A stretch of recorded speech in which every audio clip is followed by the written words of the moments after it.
Hello, amazing, beautiful people. This is Milena.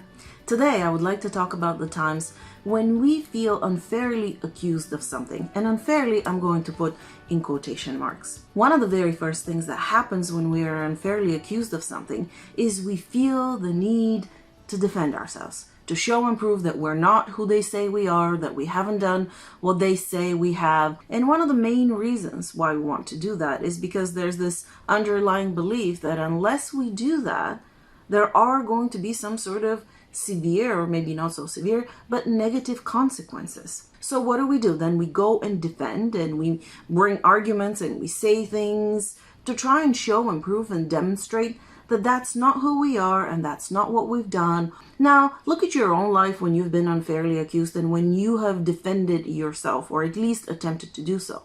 Have you been successful? Has the other person or people said, oh yeah, you brought such strong arguments and I see that, and yes, you're definitely right. If that has ever happened, those cases and those occasions are so rare, because all of that is a reaction, and I'm sure you know I'm going to say that, is a reaction of our ego.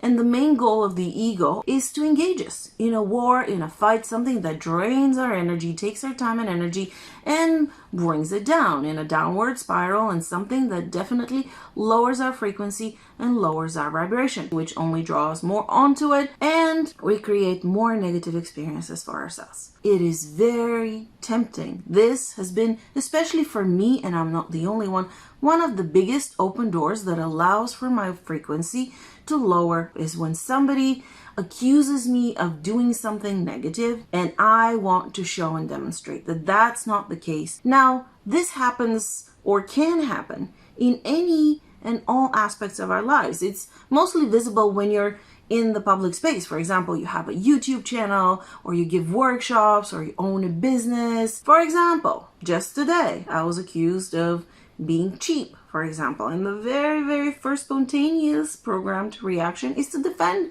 myself in a way. For the YouTube channel, I've been accused of being a fraud, of trying to be an influencer and just trying to get people's money, of trying to tell people how to live their lives, of spreading lies and misinformation and being completely irresponsible with the information that I share. If we fall for the ego, which we'll always try, we can go and defend, and I can engage in endless conversations or arguments trying to show and prove that that is not the case.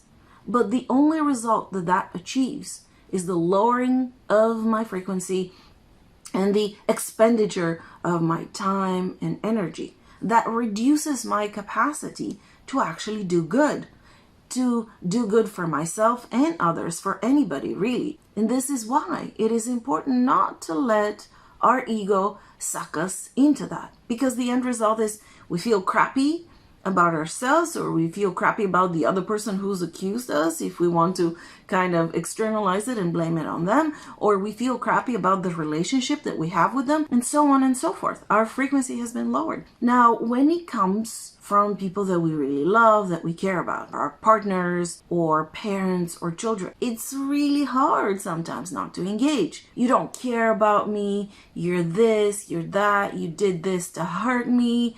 And of course, because that's not who and what we are, that was most definitely not our intent. Our first spontaneous reaction that comes up is to defend and to say that that's not the case and try and convince them and prove to them. But one of the most powerful and liberating moments is when we recognize, oh, my ego is trying to engage me into that. I know what the result is going to be, because when my ego pulls the strings, the result is never positive. So I'm not going to let it do that. Try and play with the option, with the idea that you don't have to respond. You can just say something like, that's the story you're going with, or that's an interesting perspective, or literally saying nothing and not feeling the need, or at least not acting upon the need to defend. And of course we feel, but if I don't defend myself, if I don't say how things actually are, that represents agreement. That means that I agree with what I have been accused of.